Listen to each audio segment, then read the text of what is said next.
I was in a field full of flowers. The sun is shining brightly and the sky was a bright baby blue. I look down and see I'm wearing a white dress.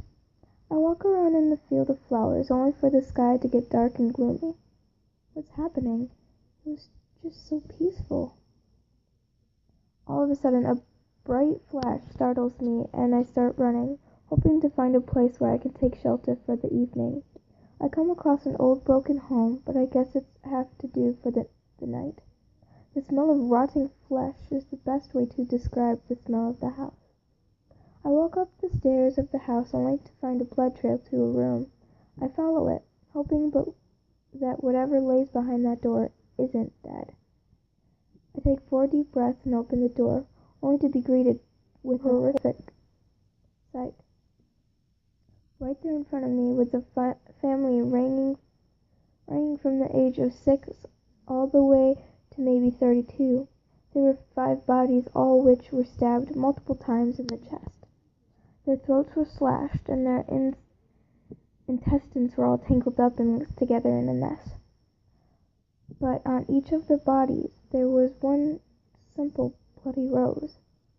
Come to think of it, the field I was in consisted of roses.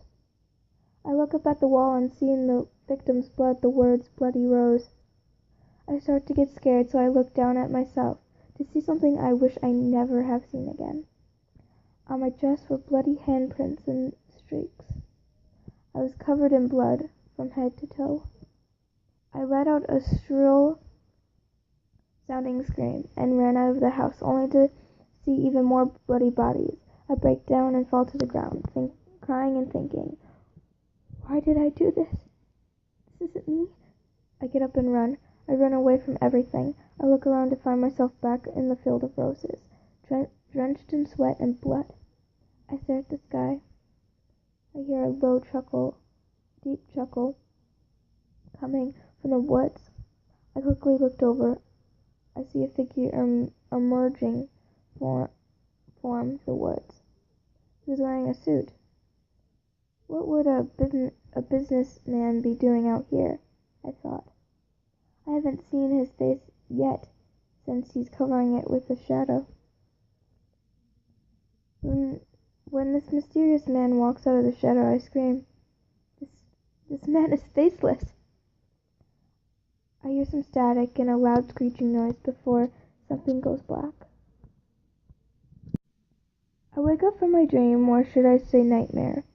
I look around and notice I'm still in my room, on my bed, but Jeff is nowhere to be seen. Didn't he say you'd be back tonight? I really need to focus. He's probably out killing, of course. He'll be back after that. Now, what I'm worried about was my dream. What did it mean?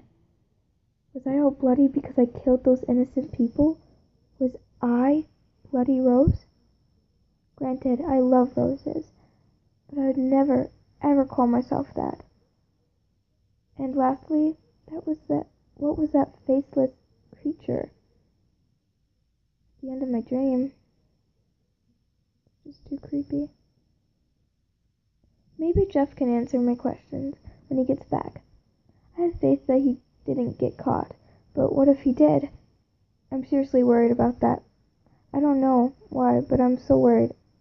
I mean, I should hate him, with him carving a J and a half of an E into my collarbone, but seriously, I really need to get my insanity checked soon. I hear a slight thud near my window, so I look over and see a little girl with a teddy bear.